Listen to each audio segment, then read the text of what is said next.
You ever have one of those moments where you just feel completely broken? You know, like you've been sidelined, totally overwhelmed, and just stopped? Well, today we're going to dive into a pretty fascinating way of looking at that exact feeling through what's called the Doctrine of Brokenness. We've all heard this one, right? It's kind of a backhanded compliment. It basically means that even something that's totally useless can accidentally get something right now and then. It's all about being non-functional, but hey, right by chance once in a while. Okay, but what if we just flip that whole idea on its head? What if that feeling of being stopped in your tracks, of being broken, isn't an accident? What if it's actually a deliberate play? You know, a strategic move that's part of a much bigger purpose. So to really get into that, we first have to admit that feeling is real. It's that moment when it feels like the weight of everything, the world, your own mistakes, has just completely cut you off from the game. It's a heavy, heavy feeling. You're overwhelmed, you're disconnected. It's like you're a player who's been yanked out of the game and you're just stuck watching from the sidelines. You're stopped. And it feels like a penalty, for sure.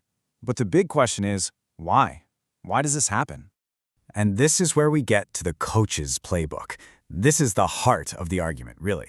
The idea here is that this feeling of brokenness isn't just random chaos. No, it's presented as a form of divine discipline, a structured, purposeful plan. Now check out this key verse from the book of Hebrews. It says, "For whom the Lord loveth, he chasteneth." The key word there is loveth. See, this kind of discipline isn't about anger or being abandoned. It's actually framed as an act of love. So what in the world does chastening mean anyway? Well, think of it as 4 key actions: to be broken down, to be stopped completely, to be shaped, and then to be formed. It's a very active process of refinement, not just sitting around feeling broken. And this is where our whole analogy just clicks into place. God is the head coach, and this chastening, this feeling of brokenness, is actually a tough training regimen. And think about it. A coach doesn't waste time drilling players they don't believe in, right? No way. They push the ones they see potential in, the ones they want to make stronger for the big game. Okay, so if this is a tough training session, what does that mean about your spot on the team? Well, this is like the halftime adjustment, where we totally pivot our perspective. This tough stuff isn't a sign you're getting cut. It's actually proof that you're on the team. And that leads us to the most obvious question, doesn't it? Like, hold on a second. Are you telling me that this awful feeling of being overwhelmed and broken is a good thing? It sounds completely backwards, I know, but let's look at the evidence presented here. The answer comes from the Psalms. The Lord is nigh unto them that are of a broken heart.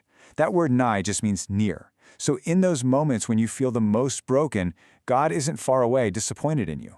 According to this, that is exactly when He is the closest.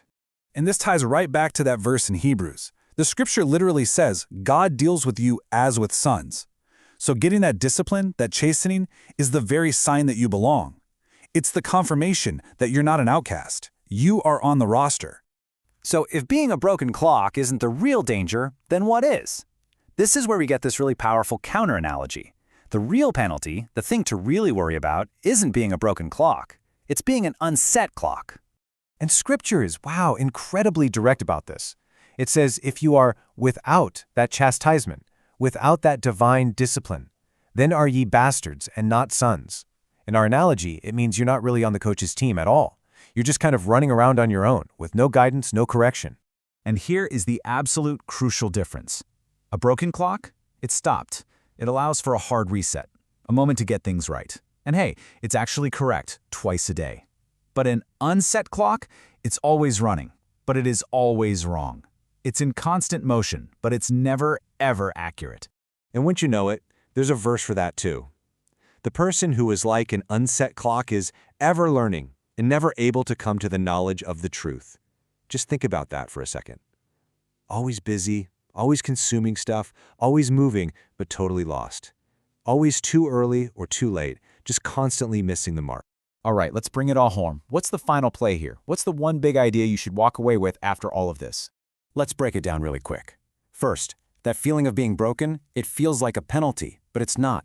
Second, it's a hard stop from the coach, designed to shape you and make you better. Third, it is the absolute proof that you're a valued player on the team. And finally, number 4, the real danger isn't being broken. It's being that unset clock, just always running and always wrong. And that leaves us with one final thought to chew on. In a world that is so afraid of being stopped, of being broken, maybe we're all asking the wrong question. Maybe the real, crucial question isn't whether or not you're broken. Maybe it's whether your clock is even set to the right time to begin with.